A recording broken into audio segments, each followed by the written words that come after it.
अलग अलग बिहारों से पधारे यहाँ उपस्थित आदरणीय भंतेगण,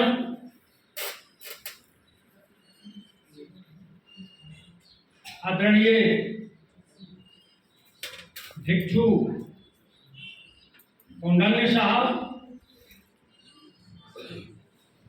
आदरणीय डॉक्टर केशव मान साक्षी साहब,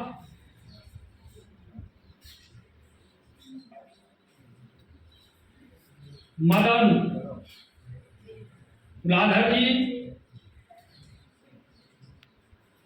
और यहाँ उपस्थित नेपाल की बुद्ध प्रिय जनता, मैं तो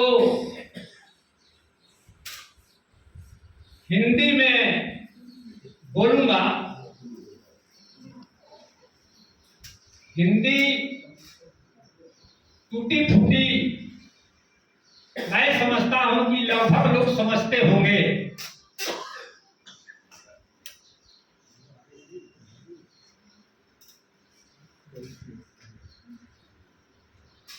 गौतम बुद्ध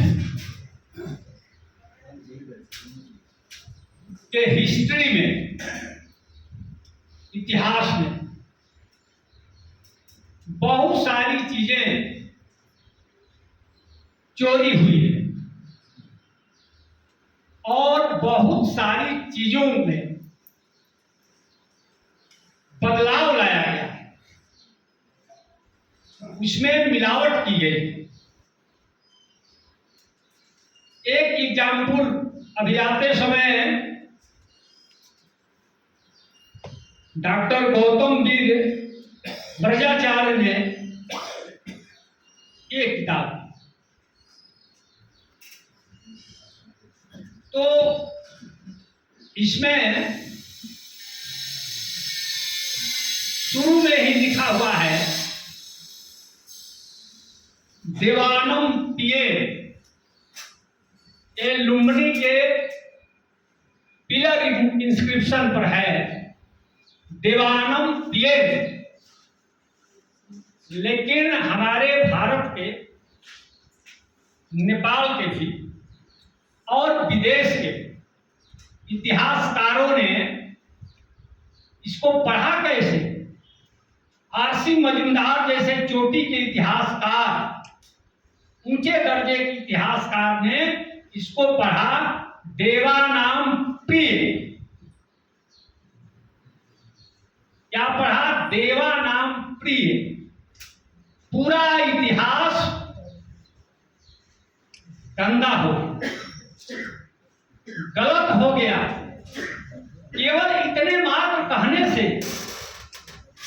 कि सम्राट अशोक को देवानाम प्रिय लिखा हुआ है उनके अभिलेखों में, उनके पिलर इंस्क्रिप्शन में। भाई देवानाम प्रिय, देवानाम प्रिय यह शब्द संस्कृत का है,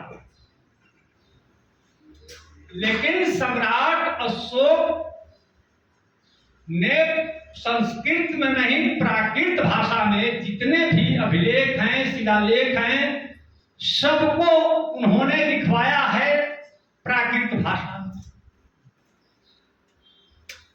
तो हमने डायरेक्ट पढ़ा, वो लिखा क्या है? देवानम पी। अब इसका अर्थ गड़बड़ कर दिए लोगों ने। अर्थ, मीनिंग क्या दिया हुआ है? अब जितनी इतिहास की किताबें हैं, अब तक देश दुनिया में जितनी भी किताबें हैं, ये शायद मेरे मुंह से पहली बार आप सुनेंगे। इस तरह की बातें किताबों में नहीं है। तो इसका अर्थ लोगों ने किया क्या? देवताओं के प्रिय राजा अशोक, हेवा नाम प्रिय कर दिया लोग संस्कृत में, और उसका अर्थ कर दिया देवताओं के प्रिय राजा अशोक। मैं पूरी दुनिया के इतिहासकारों से पूछना चाहता हूं, शायद मेरा भाषण यहाँ रिकॉर्ड हो रहा है और मैं यूनिवर्सिटी में प्रोफेसर हूं और प्रोफेसरशिप के अपने प्रमोशन के सबसे हाई स्टेज पर हूं। इसलिए मैं जो बोलना चाहता हूं वो बहुत सोच समझ कर बोलना चाहता हूं, और मैं जो कह रहा हूं यह बात पूरे होशो हवास में कह रहा हूं कि देवताओं के प्रिय राजा अशोक लिखना गलत है, रॉन्ग है। उसका अर्थ देवताओं के प्रिय होगा ही नहीं, क्योंकि सम्राट अशोक के किसी अभिलेख पर किसी देवी देवता का नाम नहीं है। अगर है तो यहाँ चूंकि बहुत लोग बुद्धिज्म के स्टडी करने वाले हैं, बुद्धिज्म के स्टडी करने वाले लोग हैं, कोई बता दे कि अफगानिस्तान से लेकर के मद्रास तक, मैसूर तक, क्या किसी अशोक के शिलालेख में किसी देवी देवता का नाम है? विष्णु का, गणेश का, शिव का, इंद्र का, वरुण का, राम का? नहीं है।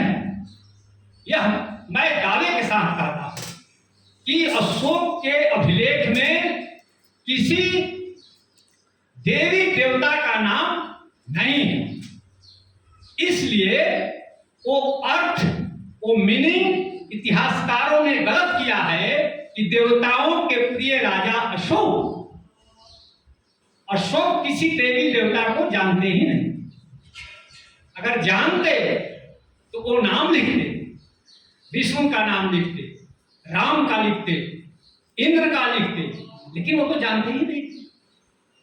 वो एक ही आदमी को जानते थे, वो नाम था बुद्ध।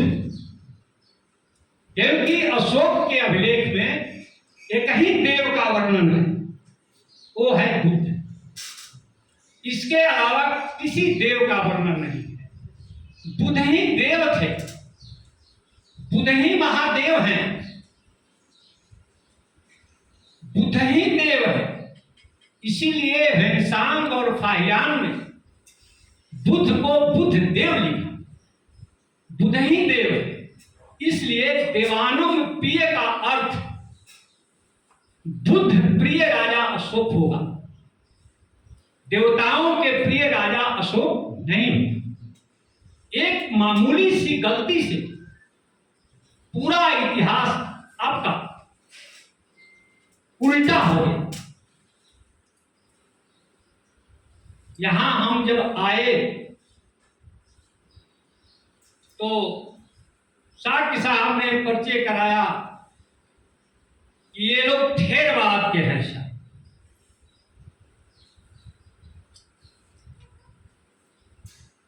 आप जान जाइए कि बुद्ध ही एक ऐसे आदमी हैं जिनकी शिक्षाओं को, जिनके उपदेश को, जिनके प्रवचन को सिद्धांत कहा गया। गौतम बुद्ध का सिद्धांत, theory of Gautam Buddha, theory कहा गया है। अंग्रेजी का जो थ्योरी शब्द है वह थेरवाद ही है। थेरवाद से ग्रीक लैटिन होते हुए थ्योरी शब्द का इंग्लिश में विकास हुआ है, डेवलपमेंट। यह मैं पहला भाषा वैज्ञानिक नहीं हूं दुनिया में कहने वाले। हमारे भारत के एक बहुत बड़े भाषा वैज्ञानिक हुए डॉक्टर रामविलास शर्मा, उनका 3 वॉल्यूम में किताब है। वो अंग्रेजी के प्रोफेसर थे। उन्होंने इस बात का जिक्र किया है कि थेरवाद से ही अंग्रेजी के थ्योरी का विकास हुआ है। थ्योरी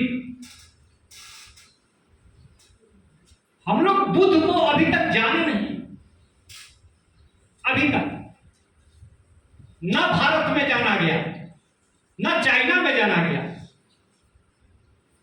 और न नेपाल में जाना गया। बुद्ध को जानने में अभी हमको लगता है कि अभी हम लोगों को सैकड़ों हजारों साल हो गए। इतने ज्ञानी पुरुष थे। चूंकि बुद्ध फिलॉसफी के बहुत लोग यहां मौजूद हैं। बुद्ध का एक सिद्धांत है, एक फिलॉसफी है, कार्य कारण सिद्धांत, प्रतीत समुत्पाद उसको कहा जाता है बुद्धिज्म में। मतलब कि बगैर कॉज का कोई भी एक्शन संसार में नहीं होगा। कोई भी कार्य होगा तो उसके पीछे कोई ना कोई कारण होगा। यह मामूली बात नहीं है। हम लोग तो आज भी इस चीज को 80% जनता नहीं समझती है और मूर्खतापूर्ण कार्य करती। आज से 2500 साल से भी पहले गौतम बुद्ध के दिमाग में इस तरह की बात कैसे आई होगी कि बिना कारण का कोई कार्य नहीं होगा। यह मामूली बात नहीं है। यूरोप, पूरा यूरोप जिसमें इंग्लैंड है, फ्रांस है, जर्मनी है, नॉर्वे है, स्विट्जरलैंड है, ये तमाम देशों को पता ही नहीं था। वहां के लोगों को, वहां की जनता को, वहां के फिलोसफर को किसी को पता नहीं था कि बिना कारण का कोई कार्य संपन्न नहीं होगा। ये पूरा यूरोप इस बात से वाकिफ नहीं था। सोच लीजिए 16वीं सदी में, मतलब कि 500 साल पहले, 500-600 साल पहले यूरोप जाना कि बिना कारण का कोई कार्य नहीं होगा। पहली बार यूरोप में बेकन ने कहा कि भाई बिना कारण का कोई कार्य नहीं होता है। बेकन ने कहा 16वीं सदी में, वरना जर्मनी, इटली, जापान, ये स्विट्जरलैंड सब सोया हुआ नींद में, बेहोश।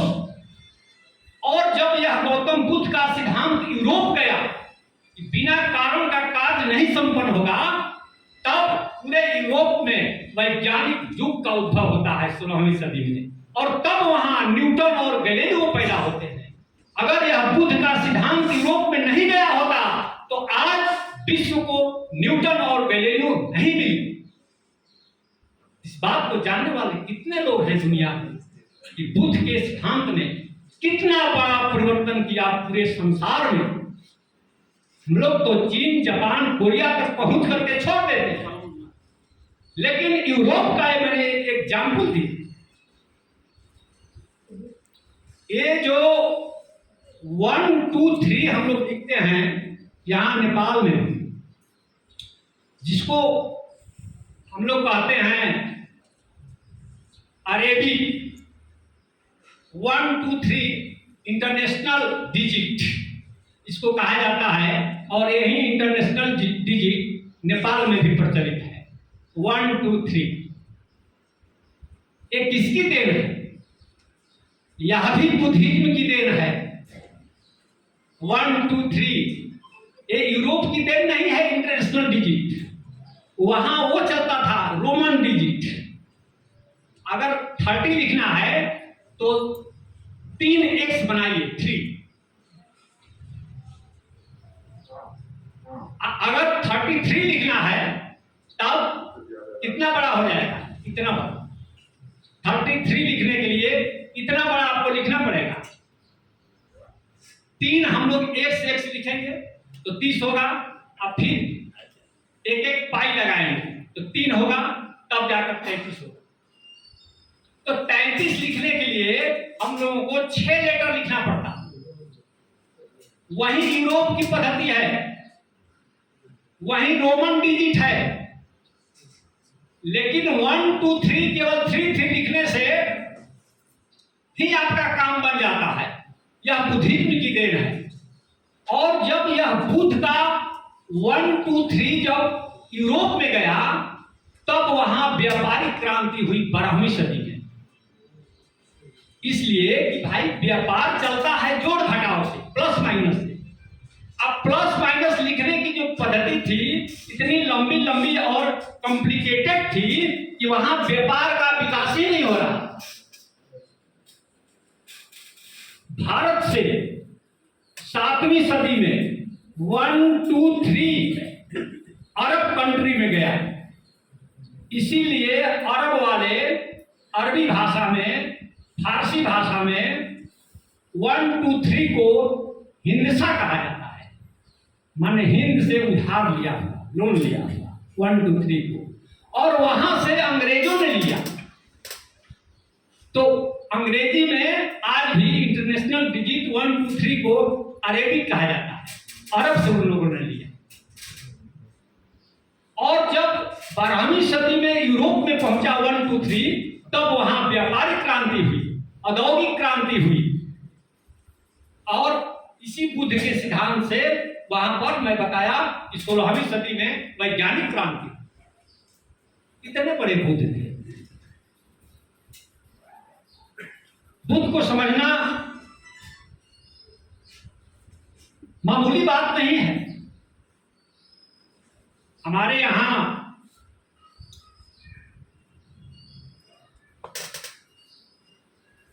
हम लोग बहुत सारी चीजें देखते हैं कि आसपास के जो देशों का नाम है, अब कितने बड़े पुरुष थे बुद्ध, इस बात से समझा जा सकता है कि बहुत सारे देशों ने अपना नाम ही बुद्ध के नाम पर रख लिया है, हम लोग को पता नहीं है। जैसे एग्जाम्पल लीजिए श्रीलंका, तो श्रीलंका का पुराना नाम, बहुत पुराना नहीं, माने हिस्ट्री में सिलोन। तो देश दुनिया के इतिहासकार बताते क्या हैं कि श्रीलंका का सिलोन नाम पुर्तगालियों ने दिया। पुर्तगाली शब्द है सिलोन। तो पुर्तगाली गए तो श्रीलंका में, वो तो आधुनिक काल में गए। आप वेंसांग की डायरी पढ़िए, इतनी मोटी डायरी है, मैंने उसका हिंदी में ट्रांसलेशन किया है, वो इंडिया में वो किताब मिलती है, अमेजन पर भी मिलेगी।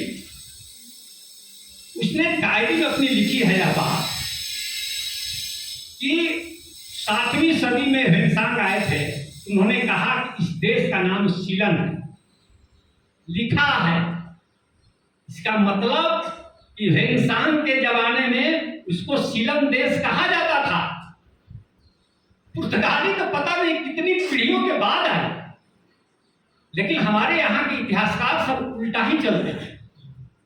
बता दिए कि पुर्तगालियों ने सिलोन नाम रखा। ये वही सीलन है जिसको वेंसांग ने कहा जो गौतम बुद्ध का सिर है, जो विनय का मार्ग है। विनय का जो मार्ग है, उसी मार्ग पर पूरा श्रीलंका चलता था, सिल से। इसीलिए उस देश का नाम सीलन था, और उसी का एक रूप है सिलोन, वो गौतम बुद्ध का मार्ग है। इसलिए तमाम देश दुनिया के इतिहासकार इस बात को सुधार लें कि श्रीलंका का जो नाम सिलोन है वो बुद्ध के नाम। हम लोग तो मोटा मोटी यही जानते हैं कि ये जो बिहार है, तो बिहार का नाम बौद्ध बिहार के आधार पर पड़ा।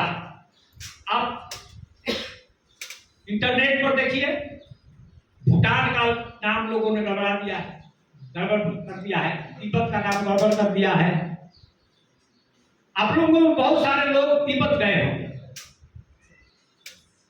तो तिब्बत को वहां के लोग क्या बोलते हैं? अपने देश को तिब्बत नहीं बोलते हैं। तिब्बत नाम तो चाइना ने उसको दिया। आप तिब्बत जाइएगा, आप पूछिएगा कि आप किस देश के हैं, तो तिब्बत के लोग बड़े शान से आपको बताएंगे कि मैं बौद्ध देश का हूं। BOD मैं बौद्ध देश का। हमको तो आश्चर्य तब हुआ जब जो भारत का पहला मैंने मैप देखा, तो उस मैप में भारत का नाम बौद्ध देश लिखा हुआ। भारत का नाम ही बौद्ध देश लिखा हुआ।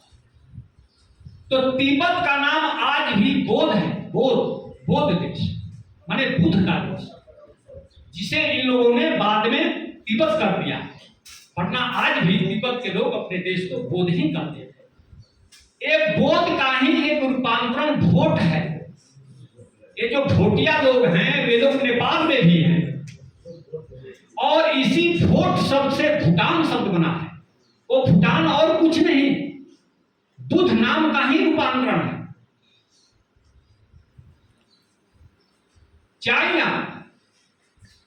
चाइना नाम खुद बुद्ध के नाम पर है। जो बुद्धिज्म में ध्यान है, जिसको संस्कृत के आचार्यों ने जिसे ध्यान शब्द बनाया है,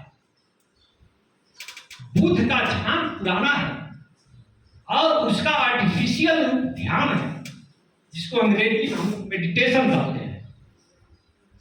तो बुद्ध का ध्यान जब चीन पहुंचा तो चाइनीज भाषा में उसको चियान कहा जाता है, और बुद्ध का ध्यान जब कोरिया पहुंचा तो वहां बुद्ध के ध्यान को सारजान कहा जाता है, और बुद्ध का यही ध्यान जब वियतनाम पहुंचा तो बुद्ध के ध्यान को वियतनाम में थिएन कहा जाता है, और वहीं बुद्ध का ध्यान जब पहुंचा जापान तो जापान में बुद्ध के ध्यान को जेन कहा जाता है। एक शब्द से मैं तो कहता हूं कि पूरा एशिया का इतिहास एक जमाने में कुछ नहीं है। पूरा एशिया का इतिहास एक आदमी का आचरण है, एक आदमी का तमीज है। वो आदमी बुद्ध थे, जिसको लाइट ऑफ एशिया कहा जाता है। तो बुद्ध का ध्यान जब चीन पहुंचा तो उसको चियान कहा जाता है। इसी चियान से उसका नाम चीन पर, चाइना पर। हम लोग बहुत सारे लोग चीन गए होंगे, जापान गए होंगे, कोरिया गए होंगे। आप जान गए कि चाइनीज भाषा में, जापानी भाषा में, कोरियाई भाषा में, जिसको आप लोग स्वर्ग बोलते हैं, हिल है, मुस्लिम लोग जिसको जन्नत बोलते हैं, जानते हैं? चीन, कोरिया और जापान की डिक्शनरी में आज भी भारत को स्वर्ग कहा जाता है। हिल है, भारत मतलब स्वर्ग रीजन है। चीन, जापान और कोरिया के डिक्शनरी में आज भी, चूंकि बुद्ध को भारत में ज्ञान मिला और भारत उनकी कर्म भूमि रही, इस कारण चीन, जापान और कोरिया के डिक्शनरी में भारत को स्वर्ग कहा जाता है। और हम भारत के लोग पागल हो गए हैं कि आसमान में स्वर्ग खोजते हैं, जबकि तुम्हारा स्वर्ग यही इंडिया है। फाहियान के साथ एक और चीनी यात्री आए थे, नाम मैं अभी भूल रहा हूं। वो देश को देखे तो कहे कि सुनो फाहियान, मैं अब चीन नहीं जाऊंगा, मैं चीन नहीं लौटूंगा, अब यहीं मरूंगा। कितना महान देश है यह भारत, जहां बुद्ध को ज्ञान मिला था। और वाकई वो आदमी चीन नहीं गया, भारत में ही उसकी मृत्यु हुई। और उसने लिखा कि अगर कोई अगला जन्म होता होगा तो मुझे अगला जन्म भी भारत में देना, और एक बौद्ध के रूप में। यह फाहियान ने यह बात अपनी डायरी में लिखी, बकायदा लिखी। कोई मैं मनमानी व्याख्या नहीं कर रहा। तो एक बुद्ध को जन्म देने वाला भारत इतना महान हो गया, एक बुद्ध से भारत इतना महान हुआ। और तो मैं तो दावे के साथ कहता हूं कि नेपाल राष्ट्र ने मेरी जानकारी में 3 बुद्ध को जन्म दिया। अभी नेपाल का इतिहास, नेपाल का सिविलाइजेशन, नेपाल की संस्कृति ठीक से नहीं लिखा गया है। मैं कल लुम्बिनी जाने वाला हूं, तो लुम्बिनी में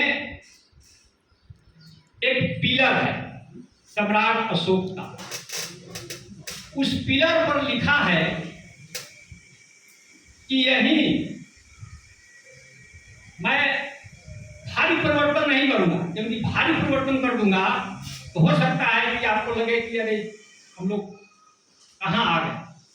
इसलिए थोड़े थोड़े परिवर्तन के साथ ही केवल बता दे रहा हूं, क्योंकि एक बार डायनेस्टी बड़ा परिवर्तन कर दूंगा तो आपका हिस्ट्री का जो ढांचा है चरमरा जाएगा। इसलिए मैं उस चीज को यहां बोलना नहीं चाहता। कुछ मोटी सी बात, मोटा मोटी बात है कि लुम्बिनी में सम्राट अशोक ने वो जो पिलर करवाया है, सिहरन ने जिसकी खुदाई कराई थी, तो उस पर लिखा है कि यहां पर शाक्य मुनि बुद्ध का जन्म हुआ था। ये तो सभी लोग जानते हैं, जो भी लोग नेपाल के हैं। तो एक गौतम बुद्ध हुए जिनका जन्म लुम्बिनी में हुआ, ये तो सबके दिमाग में क्लियर है। उसके बगल में एक और बुद्ध जन्म लिए थे। इतिहासकार इसको मिथक मानते हैं, लेकिन ये मिथक नहीं है। निगली हावा, नेपाल के निगली हावा में जहां सम्राट अशोक का निगिलवा पिलर अभिलेख है, उस पर लिखा हुआ वो आज भी है नेपाल में। ऐसा नहीं है कि वो किसी ने उसकी चोरी कर ली। उस पर लिखा हुआ है कि यहाँ कोड़ागमन बुद्ध का जन्म हुआ था। कोड़ागमन बुद्ध का जन्म हुआ था और मैं यहाँ पर आया हूँ, और यहाँ पर कोड़ागमन बुद्ध का वो बुद्ध से पहले के बुद्ध थे। अब ये मत कहिएगा कि आप कथा कहने लगे बुद्ध से पहले भी बुद्ध हुए। तो मैं आप लोगों से पूछता हूं कि सिखों की परंपरा में 10 गुरु हुए, ये तो मेडिवल एज की बात है। गुरु नानक देव से गुरु गोविंद सिंह तक 10 गुरु हुए कि नहीं भाई हुए? तो ये तो हाल फिलहाल की घटना है। जब सिख धर्म में 10 गुरु हो सकते हैं, तो बुद्धिस्ट परंपरा जो इतनी प्राचीन है उसमें 28 बुद्ध होने की बात में कौन सी बड़ी बात मैं कह रहा हूं कि आप इसको झुठला दीजिएगा, जिसका पुरातात्विक और साहित्यिक दोनों सबूत हमारे पास मौजूद है। आप जाकर देख लीजिए, उस पर लिखा है अशोक के जमाने की भाषा, अशोक के जमाने की लिपि में यहाँ कोड़ागमन बुद्ध का स्तूप है। मैं उस स्तूप को विस्तृत करा रहा हूं, रिपेयर करा रहा हूं। गौतम बुद्ध से पहले भी स्तूप हुआ करते थे। यहां तक कि सिंधु घाटी सभ्यता में भी स्तूप मिला है। इंडस वैली सिविलाइजेशन ही स्तूप की खुदाई में मिली है। सिंधु घाटी सभ्यता की खुदाई में स्तूप मिला है, ये तो मत कहिए। ये कहिए कि सिंधु घाटी सभ्यता ही स्तूप की खुदाई में मिली है। आप मोहनजोदड़ो में जाइएगा तो सबसे पहले आपको वो स्तूप ही दिखाई पड़े, सबसे ऊंची इमारत। हमारे देश के इतिहासकार अंधे हो गए हैं और बताते हैं कि यह जो स्तूप है वो कुषाण काल का है।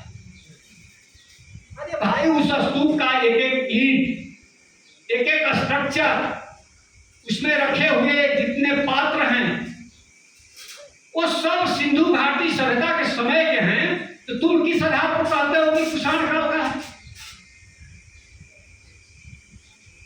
वो खुद सिंधु घाटी सभ्यता की है, और खुद सिंधु घाटी सभ्यता मैं कहता हूं कि बौद्ध सभ्यता थी।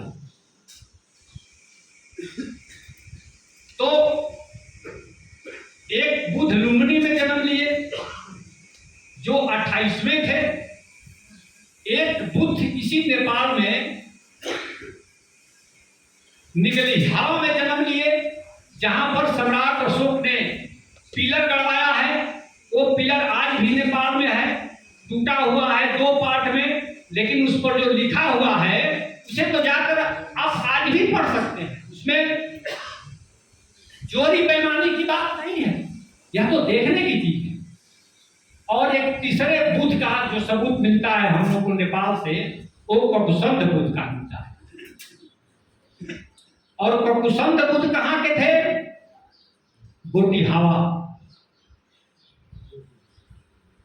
अब यह नेपाल के लिए दुर्भाग्य है कि गोटिहावा का जो पिलर है वो अब 4.5 मीटर है,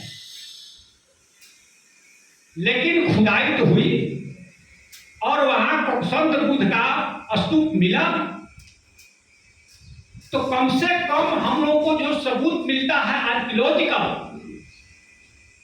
उस आधार पर मैं कह रहा हूं एक बुद्ध ने पूरे एशिया को प्रकाशित कर दिया।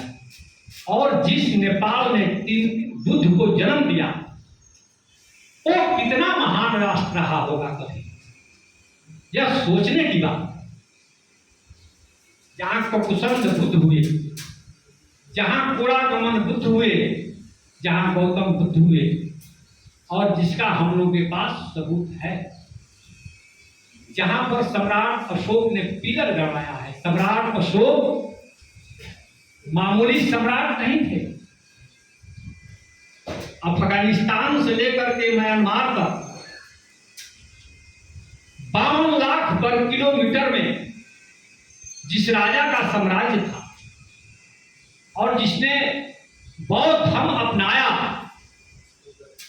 तो क्या बगैर सोचे समझे अपनाया होगा? आधुनिक काल में बाबा साहब अंबेडकर ने अपनाया, तो क्या बगैर सोचे समझे अपनाए होंगे? बौद्ध धर्म में कुछ है, तभी इतने महान महान लोगों ने इसे अपनाया है। लेकिन हम लोगों ने धर्म की जो व्याख्या की है वह गलत की है। धर्म क्या है? धर्म को हम लोगों ने अंग्रेजी में रिलीजन कर दिया, धर्म नहीं है।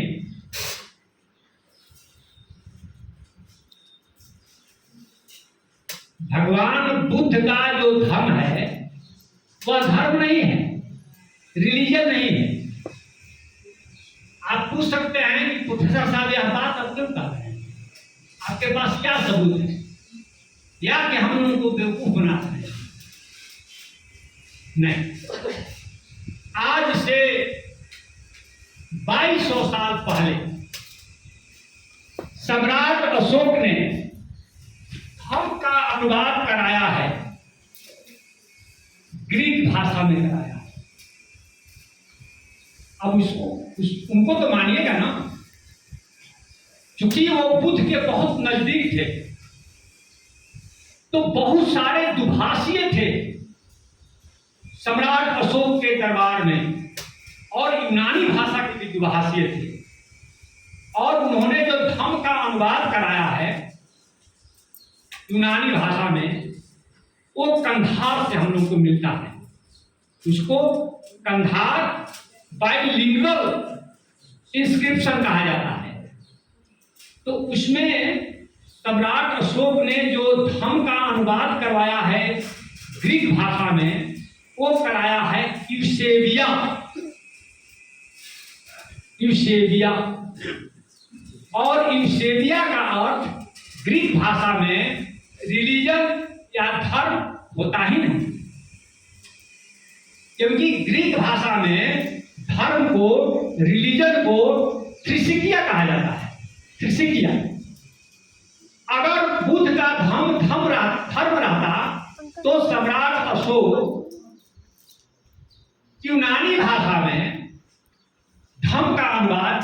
त्रिशिकिया करा था, लेकिन त्रिशिकिया नहीं कराया, इर्शेविया कराया। और इर्शेविया का मतलब करुणा। इसीलिए मैं कहता हूं कि बुद्ध के धम्म का जो केंद्रीय कैरेक्टर है वह करुणा है, पीति, दया।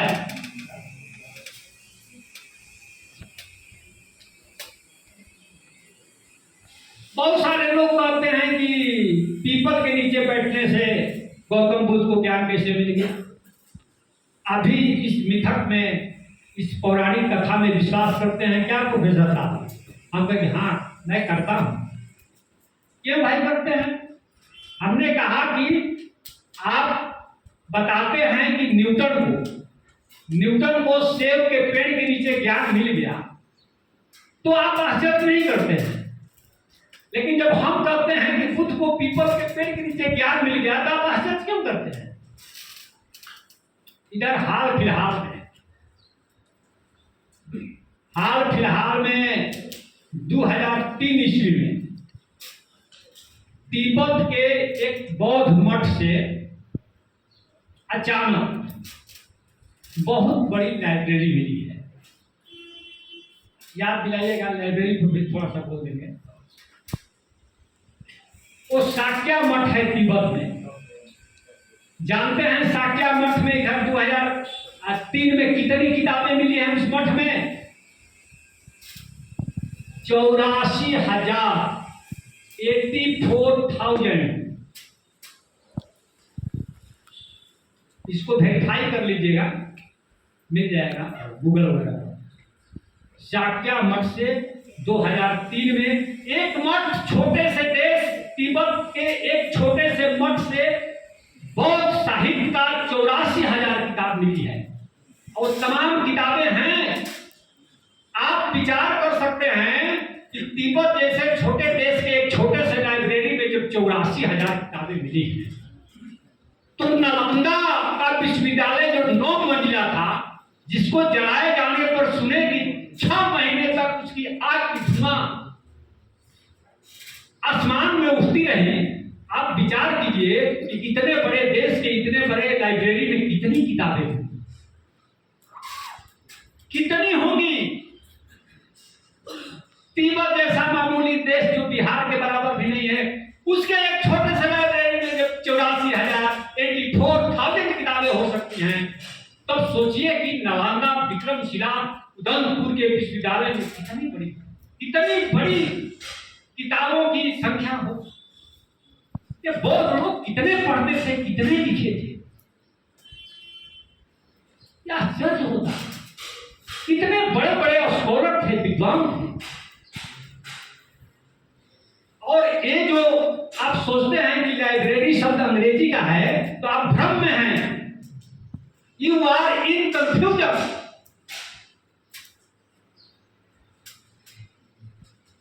तो लाइब्रेरी शब्द किसका है? मैं कहता हूं कि सम्राट अशोक का है। तो आप कहिएगा क्या प्रोफेसर साहब का उल्टा पढ़ा रहे हैं हम लोगों को? उल्टा नहीं बता रहा हूं, इसको वैज्ञानिक तरीके से बता देता हूं, एक लाइन आपको समझ में आ जाएगी। सम्राट अशोक ने लिपि, जिसको अंग्रेजी में स्क्रिप्ट कहते हैं, लिपि को क्या कहा? लिपि, AIBI, लिपि माने स्क्रिप्ट। और जब स्क्रिप्ट तैयार होगी तभी किताब लिखी जाए। बकायदा लिपि के किताब तो लिखी नहीं जाएगी। तो इसी लिपि से ग्रीक लैटिन भाषा में लीबर शब्द बना है, LIBER। ग्रीक लैटिन भाषा में लीबर का मतलब होता है बुक। और जहां बुक रखे जाते हैं, बहुत सारी किताबें रखी जाती हैं, उसको हम लोग बोलते हैं लाइब्रेरी, अंग्रेजी में। तो अब आप सोचिएगा कि घर से लाइब्रेरी आई कि इधर से आई। इसका वैज्ञानिक रास्ता यही है कि सबसे पहले लिपि, जो सम्राट अशोक के शिलालेख में रिटेन है, लिखा हुआ है। लिपि माने लिपि, और जब लिपि होगी तो लीवर बनेगा, और जब लीवर छप जाएगी किताबें, ग्रीक लैटिन में लीवर का मतलब किताब, तब जाकर के एक जगह जब रखा जाएगा तो वो लाइब्रेरी बनेगी। तो विकास का रास्ता यही। आपको आश्चर्य होगा कि सम्राट अशोक के शिलालेख में पहली बार हम लोग को पुलिस शब्द मिलता है। पुलिस ठीक जस्ट ऐसे हो जिस पुलिस को हम लोग लिखते हैं, पू का ल में ह्रस्व और दंत सा पुलिस, उनके इंस्क्रिप्शन में लिखा हुआ है। उस समय पुलिस का मतलब कर्मचारी होता था, लेकिन पुलिस की व्यवस्था और पुलिस शब्द आप ही के हाथ में भर गया। हम लोग बहुत सारी चीजों के भ्रम में रहते हैं और पकड़ नहीं पाते। नेपाल में भी इमली का पेड़ का प्रचलन है। इमली जिसकी चटनी बनती है, तो इमली का पेड़, अब देखिए इमली का पेड़ इंडियन है, तो अरब के लोग आए तो देखे ये क्या है, ऐसा तो पेड़ उन लोगों ने देखा नहीं था। पीपल भी इंडियन है। बहुत सारे लोगों ने भ्रम फैलाया है कि बुद्ध के बाल जो हैं घुंघराले हैं, इसको अभी छोड़ रहा हूं, याद दिलाइएगा, मैं भूल जाऊंगा। अभी रास्ते में कोई पूछा, शेखर ने पूछे कि बुद्ध के बाल घुंघराले हैं, सर बुद्ध अफ्रीकन थे क्या? हमने कहा कि कुछ इतिहासकारों ने कहा है, और सारे इतिहासकार भ्रम में हैं। कोई थाईलैंड कहता है, कोई अफ्रीका कहता है, कोई कुछ कहता है। एक लाइन में आपको मैं सूत्र बता दे रहा हूं। बुद्ध के नाम में ध है और उनके पिता के नाम में भी ध है, सुधोधन, और उन्होंने जो मार्ग चलाया उसमें ध है, धम। उनके बताए रास्ते के नाम में भी ध है, और उनके नाम में भी ध है, उनके पिता के भी नाम में ध है। मेरा दावा है कि उत्तरी भारत का जो बेल्ट है, इसको छोड़कर दुनिया में कहीं भी ध नहीं है कि दुनिया की किसी भाषा में, पूरे यूरोप में ध नहीं है। आप लोग अंग्रेजी के जानकार होंगे तो बताइए अंग्रेजी का कोई शब्द जिसमें ध आता हो। मेरा में मत पढ़िएगा, खोजने के लिए डिक्शनरी में अंग्रेजी के 7.5 लाख शब्द हैं, लेकिन 7.5 लाख शब्द में एक भी शब्द ऐसा नहीं है जिसमें ध। थाईलैंड, शाम, पूरा अफ्रीका, पूरा अमेरिका, कहीं भी ध नहीं है। जब भी ध है तो यही नेपाल और भारत के बॉर्डर पर है। यहां तक कि दक्षिण भारत में तमिल, तेलुगु, मलयालम, कन्नड़, कोई भी भाषा ध का प्रयोग नहीं करता है, नहीं करती है। इसलिए बुद्ध यही के थे। ये भाषा विज्ञान बहुत बड़ा औजार है हमारे पास, जिसके माध्यम से हम लोग जांच लेंगे कि बुद्ध कहाँ के थे और कहाँ के रहे होंगे। इसलिए इन अफवाह फैलाने वालों से पूछिए कि अफ्रीकन थे तो अफ्रीका के किसी भाषा में ध है? अगर ध है तो बताओ, नहीं है तो कम से कम चुप रहो। जब ध है ही नहीं तो उसके पिताजी ध का नाम रखेंगे कैसे? अशोक के जमाने में मैं कहता हूं न जाति व्यवस्था थी, और अशोक के जमाने में न संस्कृत थी।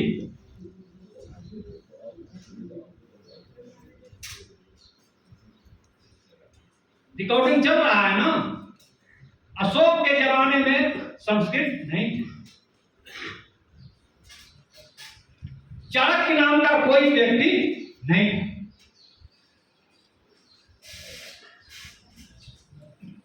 अशोक के बाप दादे और खुद अशोक, उस समय जो ऑफिशियल लैंग्वेज थी इंडिया की वो प्राकृत भाषा थी। खुद अशोक के माता पिता भी प्राकृत भाषा ही बोलते थे। तो उनका प्रधानमंत्री चाणक्य संस्कृत कैसे बोलता था? और संस्कृत जब बोलता था तो राजा समझता कैसे था कि क्या बोल रहा है? एक चीज जानिए, इसको एग्जाम्पल से समझिए। आप हिंदी से वाकिफ हैं, तो हिंदी मध्यकाल की हिंदी में बहुत सारे अरबी फारसी के शब्द आ गए हैं। जानते हैं क्यों? क्योंकि मुगल और मुसलमान भारत में आ गए थे।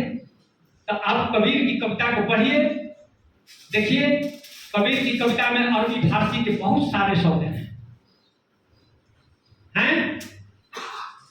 इसके बाद आधुनिक काल में जब अंग्रेज आए तो अंग्रेजी के शब्द कहाँ आ गए? हिंदी में आ गए। Button, collar, book, mobile, mike, ये सब चलने लगा।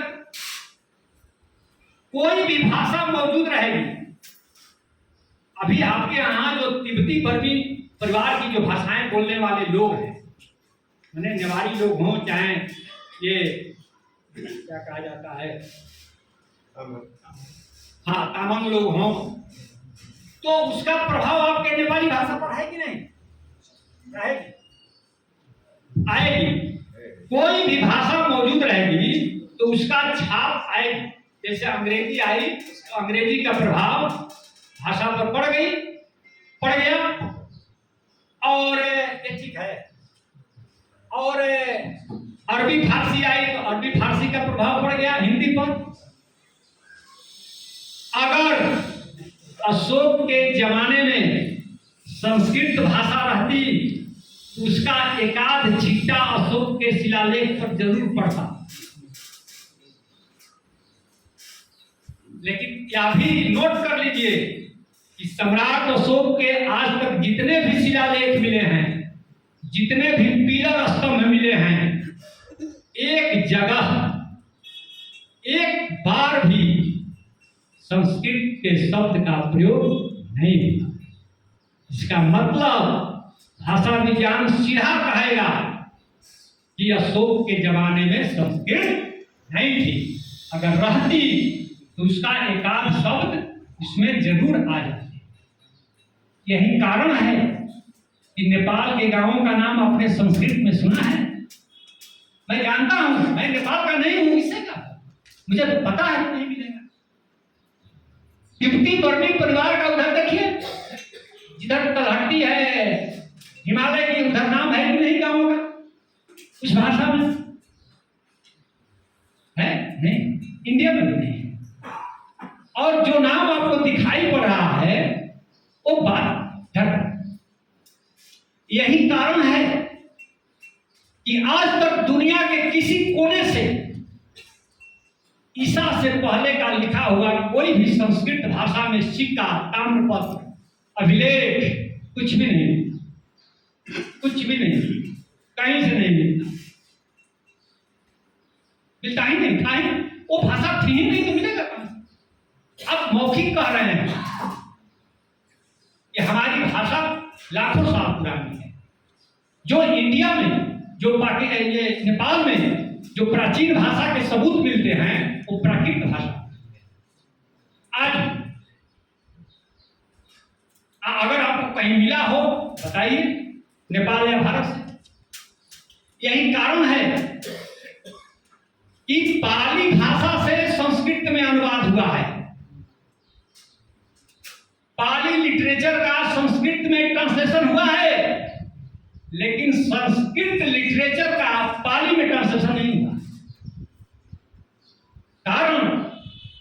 कारण कि पाली और प्राकृत भाषा पुरानी भाषा है संस्कृत से, ये कारण है। और ये मामूली चूक, गलतियां हमारे इतिहास को अंधा कर देती है। यहां नेपाली भाषा के बारे में भी तो यही बात बताई जाती है कि इसका जन्म संस्कृत भाषा से हुई है, लेकिन इसके प्रमाण के नाम पर कुछ नहीं। क्या नेपाल में ही बताइए कोई संस्कृत का कोई शिलालेख अभिलेख मिला? नहीं मिला। तो आप मौखिक क्यों कहते हैं? तो मैं मौखिक कह रहा हूं कि मेरी उम्र 1000 साल की है। मैं 1000 साल पहले जन्म लिया था। आप कहेंगे क्यों मानेंगे? तो जब नहीं मानिएगा, हमको तो बायोलॉजी में बताएगी, हमारी हड्डियों की मोटाई देख करके, दांत की मोटाई देख करके कि प्रोफेसर राजेंद्र प्रसाद सिंह की उम्र क्या है।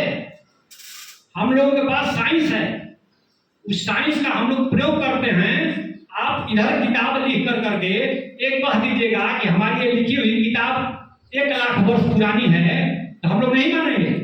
हम लोग उसको पकड़ लेंगे कि आपकी लिखी हुई किताब कितनी प्राचीन है, कितनी एंशिएंट है, ये हम लोग को पता चल जाएगा। औजार है सबका। जैसे हड्डी को हम लोग जानते हैं कि हड्डी कितनी पुरानी है, तो उसको हम लोग इतिहास में कार्बन डेटिंग कहते हैं। कार्बन डेटिंग से हम लोग को पता चलता है कि कौन सी हड्डी कितनी पुरानी है। हड्डी में 2 प्रकार की कार्बन है, कार्बन 12 और कार्बन 14। तो 14 कार्बन जो होती है उसका रेडिएशन होता है, और जितनी पुरानी हड्डी होगी मनुष्य की, उसमें कार्बन 14 उतना ही कम होती है। उसी से हम लोग जान जाते हैं कि हड्डी अशोक के समय की है, कि हड्डी सिंधु घाटी सभ्यता के समय की है, कि हड्डी बुद्ध के समय की है। उसी प्रकार भाषा में 1000 साल में सैकड़े 19 शब्द मर जाते हैं।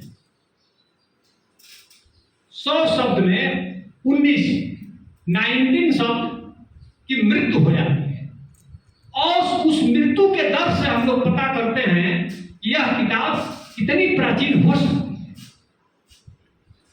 तुलसीदास के रामचरितमानस की जांच करनी है कि तुलसीदास कब हुए और उन्होंने मानस कब लिखा, रामचरितमानस, तो पता चल जाए। कैसे भाई? तो हम लोग देखेंगे कि रामचरितमानस में जिस अवधि भाषा का प्रयोग तुलसीदास ने किया है, उसके कितने शब्द आज फैजाबाद अवध के बेल्ट में नहीं बोली जा रही है, नहीं बोले जा रहे हैं। अगर सैकड़े 19 शब्द नहीं बोले जा रहे हैं, तब हम लोग मानेंगे कि तुलसीदास ने रामचरितमानस 1000 साल पहले लिखी थी। आप 19 का आधा कर दीजिए तो 9 दूनी का 18, 9.5। अगर 9.5% शब्द आज की अवधि बेल्ट में नहीं बोली जाती है, तो माना जाएगा कि तुलसीदास ने अपना रामचरितमानस 500 साल पहले लिखा। उसका आधा आधा करते जाइए, हम लोगों को उम्र पता चल जाएगा किसी किताब का। यहां तो एक भविष्य पुराण है, 18 पुराण होते हैं। उसमें से एक बहुत प्रमुख पुराण का नाम है भविष्य पुराण। अब भविष्य पुराण में महारानी विक्टोरिया का इतिहास लिखा हुआ है। ये नहीं पता था ना आप लोगों को, तो नोट कर लीजिए, लिख लीजिए कि प्रोफेसर राजेंद्र प्रसाद सिंह ने इस तारीख को इस डेट में ये बात बताई हमको। और उसमें यह भी लिखा हुआ है कि एक दिन कलयुग आएगा और उस समय रविवार को लोग संडे बोलेंगे। यह भी भविष्य पुराण में लिखा हुआ है, संडे बोलेंगे। तो भी ये लोग कहते हैं कि पुराण जो है हजारों लाखों साल पुराना है, जबकि इसी दंपत का हम लोगों का आर्कियोलॉजिकल सबूत मिलता है खोतान देश से, खरोष्ठी में लिखा हुआ, ट्रांसलेट किया हुआ।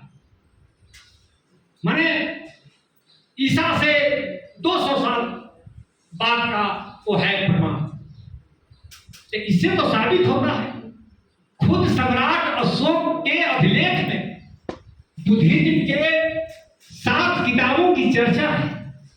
अगर आर्कियोलॉजी को आप आधार बनाते हैं, तो हमको कहना पड़ेगा कि बौद्ध लिटरेचर भारत और नेपाल की सबसे प्राचीन साहित्य है। ये लाइन नोट करने योग्य है कि आर्कियोलॉजिकल पुरातात्विक सबूतों के आधार पर अभी तक जो भी पता चल सका है उससे यही पता चलता है कि बौद्ध साहित्य भारत का सबसे प्राचीन साहित्य है, जिसकी चर्चा सम्राट अशोक ने भाब्र शिलालेख में किया है।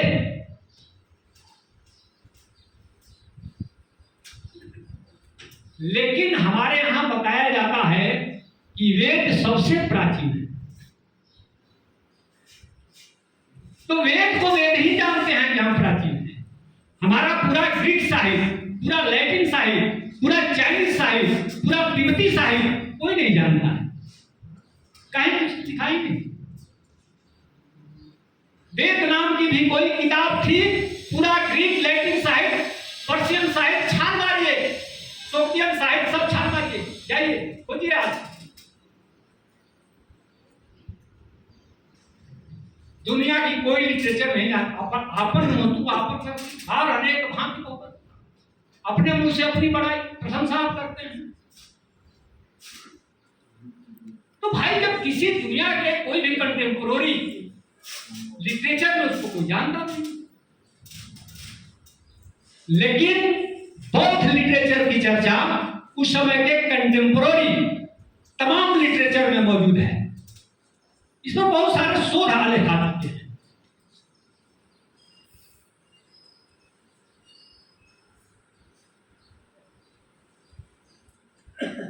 तो मैं तो ये कहता हूं जब कि इंडस वैली सिविलाइजेशन भी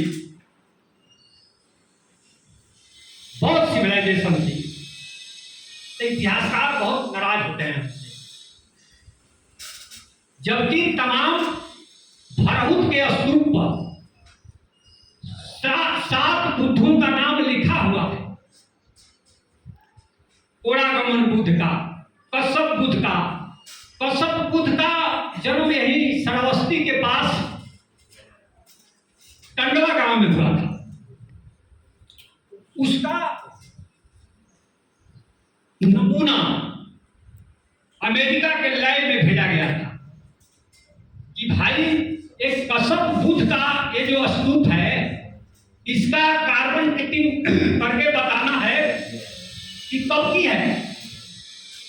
तो वहां से रिपोर्ट अमेरिका से आ गई है इंडिया में, और बहुत सारे रिसर्च में उसकी चर्चा भी है। उस रिपोर्ट का पूरा फोटो भी है, आप उसको देख सकते हैं। तो अमेरिका के लैब ने उस पर रिपोर्ट दिया कि यह ईसा से 800 साल पहले की बात है। कश्यप बुद्ध थे। कश्यप बुद्ध की हड्डी यहाँ नेपाल में भी रखी गई है। वो तो हुए भारत में। बुद्ध से पहले जो बुद्ध हुए टंडवा गांव में, जिसको फाहियान ने टू वेई लिखा है। टू वेई 21वें फाहियान के डायरी के 21वें अध्याय में 3 बुद्ध की चर्चा है। कश्यप बुद्ध, ओरागमन बुद्ध और कुसंद बुद्ध। अब वो आदमी फाहियान पैदल जाकर वहां जा जाकर के देखा, तो कुसंद बुद्ध के गांव गए, ओरागमन बुद्ध के गांव गए, कश्यप बुद्ध के गांव गए, लिखे कितना दाएं कितना बाएं कितना दूर मैंने जाकर के देखा। तो भी आप नहीं मानते हैं कि बुद्ध से भी पहले बुद्ध थे। और यदि 28 बुद्ध थे तो एक बुद्ध का कार्यकाल अगर 50-60 साल भी मानिएगा तो एक 1500 साल हो जा रहा है। बुद्ध से और 1500 साल पहले चले जाइए, तो बुद्ध से और 1500 साल पहले जाइएगा। जब 28 बुद्ध हैं तो आप कहां जाइएगा? सिंधु घाटी सभ्यता में जाइएगा। तो इसलिए मैं कहता हूं कि सिंधु घाटी सभ्यता में जो स्तूप है, सिंधु घाटी सभ्यता में पीपल की इतनी निशानियां हैं। तमाम सिंधु घाटी के सिरों पर पीपल बना हुआ है। घड़े पर, मुहर पर, यहां तक कि सिंधु घाटी सभ्यता में जो कुएं हैं वो पीपल के आकार में बने हुए हैं। आप इंडिया में बहुत सारे कुएं देखे होंगे 8 कोण का, अष्टांग मार्ग का है। ये जो मुगल काल का, मुस्लिम समय का ये जो जितनी इमारतें हैं अष्टकोणीय, ये सब बुद्धिज्म का प्रभाव है।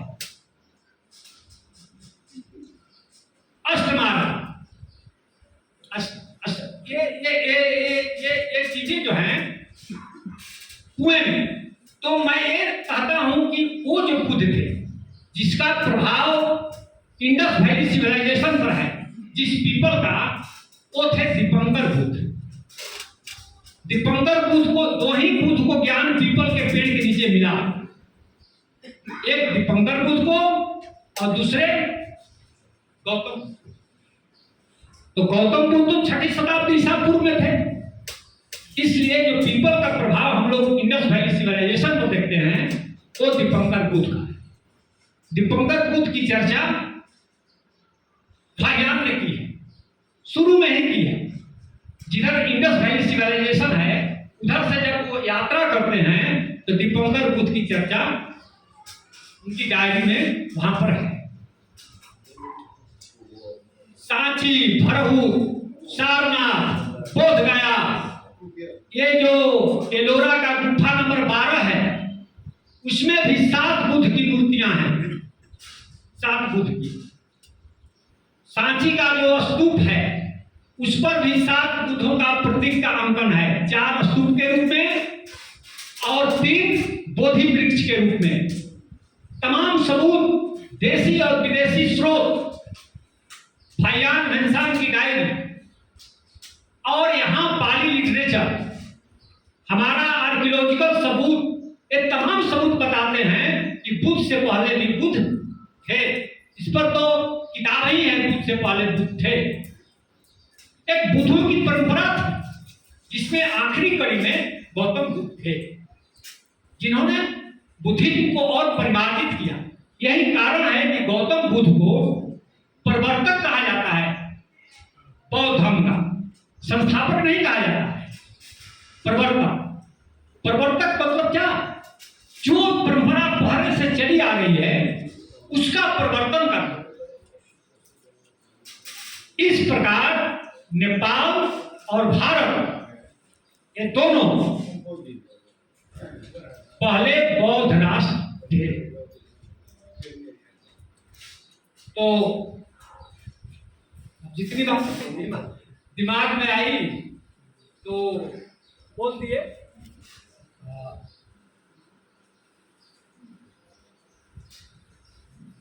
बहुत बहुत आप लोगों को सुनने के लिए धन्यवाद।